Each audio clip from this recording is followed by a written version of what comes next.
Hello student, welcome back to our YouTube channel easy learning Odia. आज आम पढ़ा षष्ठ श्रेणी विज्ञान अष्टादश अध्याय आवर्जना। देख यह विषय कौन अच्छी देखा। तुम घर प्रतिदिन ओला होथिबार देखुच। दांड बारंडा रास्ता घाट ओला हेबा मध्य देखुच। तुमे विद्यालय को आसी श्रेणी रे बसिबा पूर्व मध्य श्रेणी रे कक्षटी ओला होची तमे देखुछ। ओला सफा करिवार देखुथिबो। ओलेइबा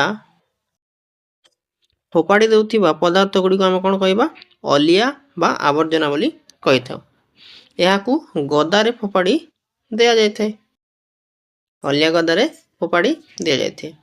घरु विद्यालय श्रेणी कक्षरु बगीचारू रास्तारू बाहरुथिबा अलिया को लक्ष्य कर और से केउ केउ वस्तु रही तुम मध्य आलोचना करी गोटे तालिका तैयारी कर। ठीक अच्छे पिला माने देखो आगर कौन अच्छे देखा तापर से जहाँ कहूँ देखा। तापर दिखाई आवर्जना काहाकू कहती एवं देखुची। एबे आम जहाँ पढ़िले घरु श्रेणी कक्षरु रोषे कक्षरु जहाँ सब अदरकारी जिनिस आम फोपाड़ी दे था ताहाकू ही आवर्जना में कहिबा। तुम घरे तैयारी करिबा तालिकार वस्तु गुडी को तुमे तैयारी करिथिबा तालिकार वस्तु गुडी को फोपाड़ी दियो काहेकी। जो वस्तु गुडी को साधारणतः आमर व्यवहार लागे नाही ओ फोपाड़ी देई ताहाकू आमे आवर्जना कहिथाउ। जहाँ आमर घर रे बाहरुथिबा अदरकारी जिनिस जहाँ आमर व्यवहार लगी न थाए ताहाकू ही आमे आवर्जना बोली कहिथाउ। जेपरिक छिंडा कागज चॉकलेट जरी बैगणर मुंडी परिवार चोपा इत्यादि एसबू है आवर्जना। आजिकल विभिन्न प्रणाली केतेक आवर्जना को आमर व्यवहार उपयोगी मध्य करा जाउछि। जेपरि गाई और महिषीर मल को खत जालेणी रूपे व्यवहार करा जाउछि। एथिरु मध्य गैस बाहर करी रोषे करिबारे व्यवहार करा जाउछि। कुकुडार मल को मध्य खत रूपे व्यवहार करा जाउछि। एटा तमे निजे मध्य तम आखपाखर होतिबार देखिथिबो जे जहाँ पचासड़ा खाद्य को नहीं फोपाड़ी देवा अपेक्षा से आमे खत तैयारी करि परिबा। ताहा पची सड़ी गले सेटा खत आकार रे हमर व्यवहार रे आसीबो। ठीक अछि आउ को देखिबा। तापरे आगरे अछि केउ स्थान रु आवर्जना मिले। आस जानिबा आवर्जना केउ स्थान रु बाहरुछि। तुमे जानिथिबा केतोटी स्थान रो नाम कह। तमे कहि परिबो आम घरु रोसे घरु आम बारी पटरु तापरे आम विद्यालय रु श्रेणी गृह रु तमे अनेक गुड़िए उदाहरण दे परिबो जो जगह रु आवर्जनाटी बाहरुछि। देखो से स्थान रु जो जो आवर्जना बाहरुछि ताहाकू गोटे सारणी रे पूरण करिबा। तमे देखो ए सारणी देछि एठरे तमे पूरण करिवो। मु गोटे दुटा कर देबा के सब तमे करिवो। ठीक अछि पिला माने देखो जेमिति विद्यालय विद्यालय कोन बाहरुछि बादाम चोपा चॉकलेट जरी टुकुरा कागज इत्यादि सब विद्यालय रु बाहरी थाए। घरे घरे कोन बाहरी थाए घरे कोन बाहरिबो देखो तमे एंटी लिखिबो परिवार चोपा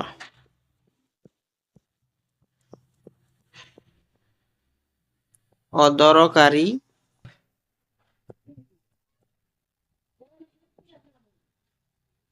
कागज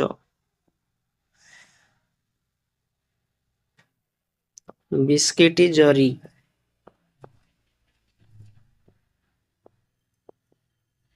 ए सब तमे रोसे घर बाहर थिबा आवर्जना मंदिर रु बाहर थिबा जेमिति कि फूल माल तापर से नड़ियार कता एमती तमे लिखि परिबो। सेमती हाट रु अनेक प्रकार व्यवहार होतिबा जरी सेमती बस रे ट्रेन रे गुहाल रे हॉस्पिटल रे कारखाना रे बाहर थिबा आवर्जना गुडी को एमती गोटे तालिका करिवो। ठीक अछि पिला माने बुझी पारलो।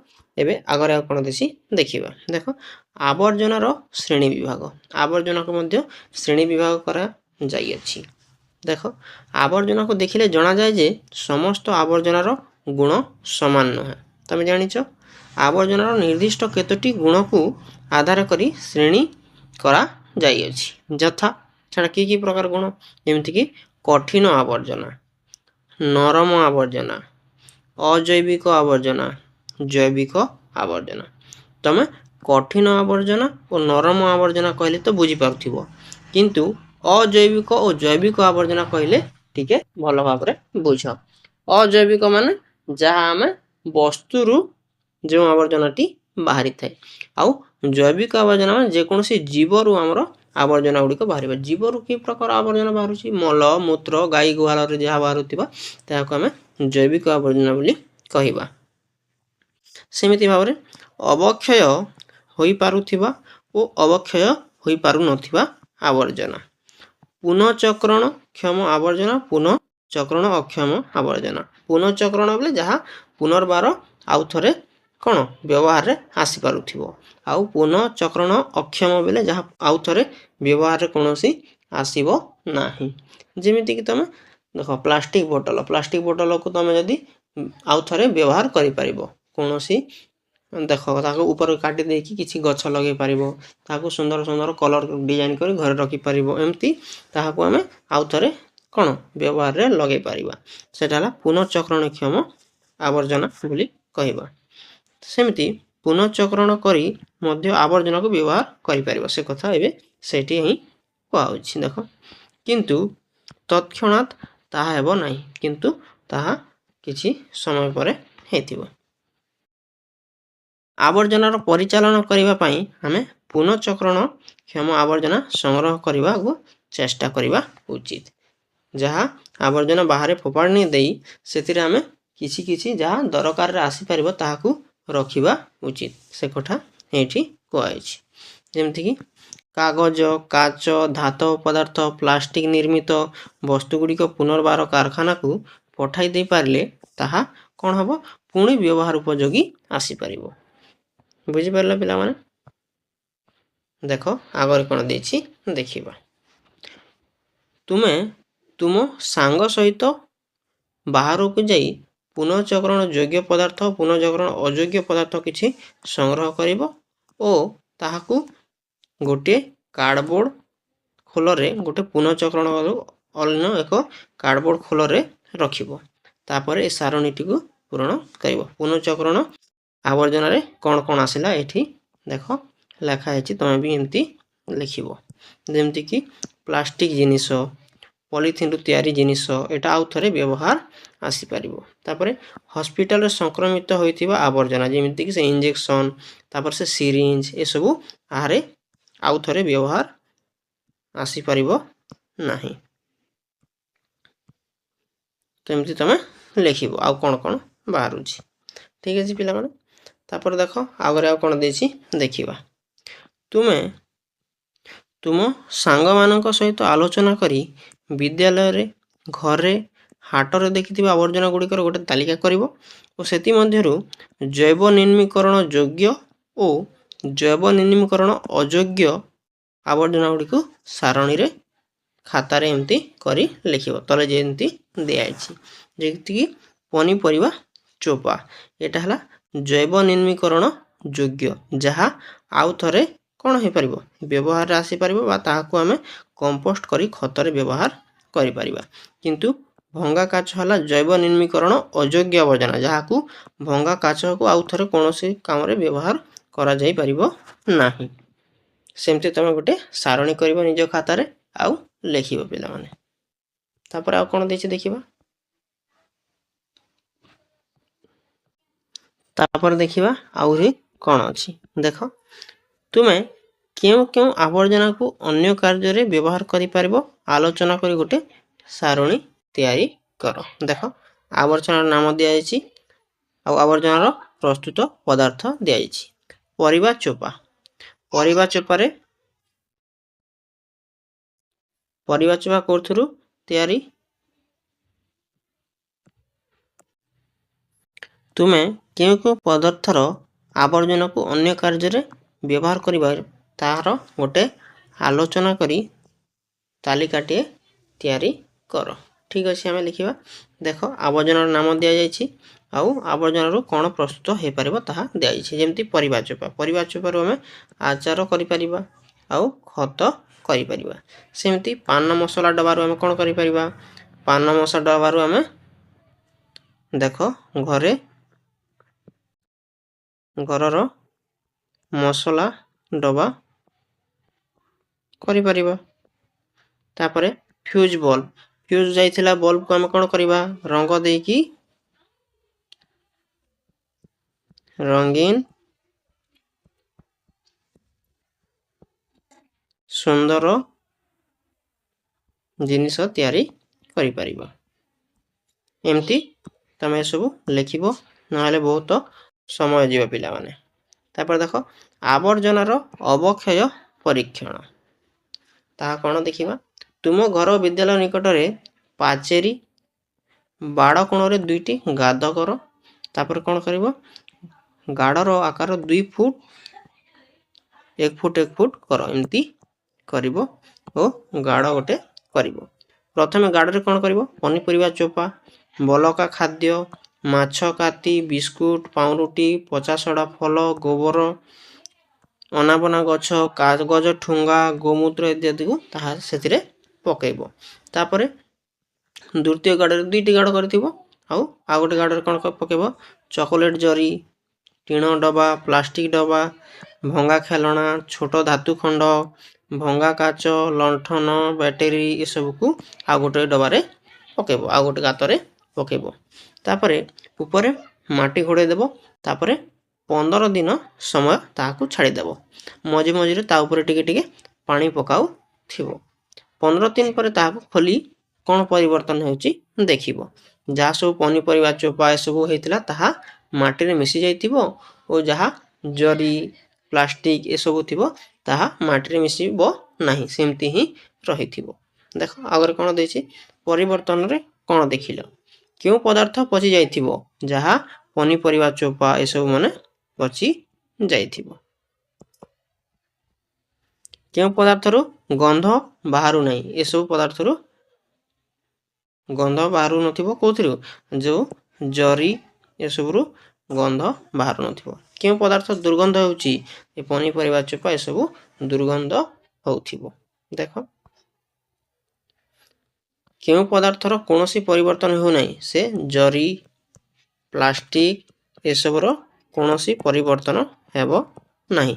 ଯେମିତି ଆକାରରେ ତୋପା ଯାଇଥିବ ସେମିତି ହିଁ ସେ ଥିବ। ଠିକ୍ ଅଛି, ଦେଖ ଆଗରେ ଆଉ କ'ଣ ଦେଇଛି ଦେଖିବା। ତଲ ସାରଣୀରେ କେଉଁ ଆବର୍ଜନା କେତେ ଦିନରେ କ୍ଷୟ ହୁଏ ତାହା ଦିଆଯାଇଛି।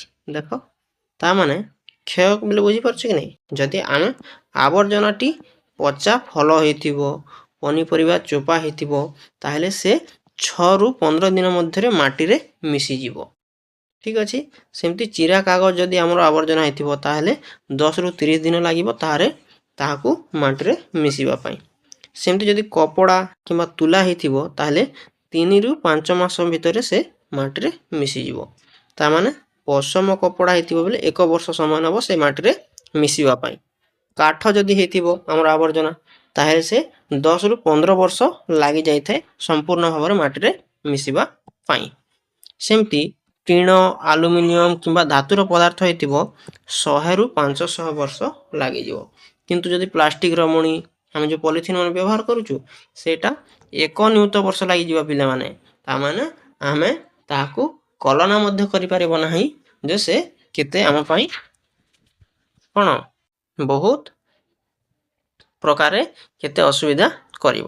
ସେମିତି କାଚ ତ କେବେ ବି ଅବକ୍ଷୟ ହେବ ନାହିଁ, ଯେମିତି ହିଁ ପକାଇଥିବ ସେମିତି ହିଁ ଥିବ, ତାହାର କୌଣସି ସମୟ ସୀମା ନାହିଁ। ସେ ଯଦି ମାଟିରେ ମିଶିବ ବୋଲି ତାହାର କୌଣସି ସମୟ ମଧ୍ୟ ଆମେ କହିପାରିବା ନାହିଁ।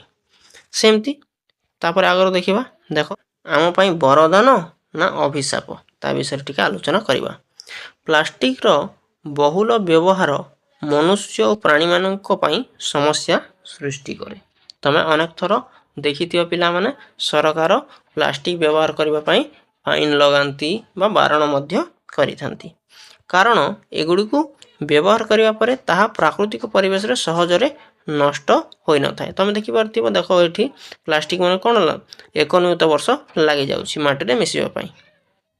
କିନ୍ତୁ ଏହି ପ୍ଲାଷ୍ଟିକ୍ ଖେଳନା, କଲମ, ପାନିଆ, ଟୁଥବ୍ରଶ, ବାଲ୍ଟି, ମଗ୍, ବୋତଲ, ପାଇପ ଇତ୍ୟାଦି ତିଆରିରେ ହେଉଛି, ଯାହା ଆମର ବ୍ୟବହୃତରେ ଆସୁଅଛି ବା ତାହା ଆମର ଦୈନନ୍ଦିନର ବ୍ୟବହାରରେ ଆସୁଅଛି। ତ କ'ଣ କହିବା, ଏହା ଏତେ ବର୍ଷ ଲାଗିଯାଉଛି ଯାହା ଆମର ମାଟିରେ ମିଶିବା ପାଇଁ, କିନ୍ତୁ ଆମର ଦୈନନ୍ଦିନ ବ୍ୟବହାରରେ ମଧ୍ୟ ତାହା ଆସୁଅଛି, ତାହା ଆମ ପାଇଁ ଅଧିକ ଉପଯୋଗୀ ମଧ୍ୟ। ତ କ'ଣ କରିପାରିବା ଆମେ, ଦେଖ car, bus, radio, television, refrigerator ଆଦି ନିର୍ମାଣରେ ପ୍ଲାଷ୍ଟିକ୍ର ମଧ୍ୟ ବ୍ୟବହାର ହୋଇଥାଏ।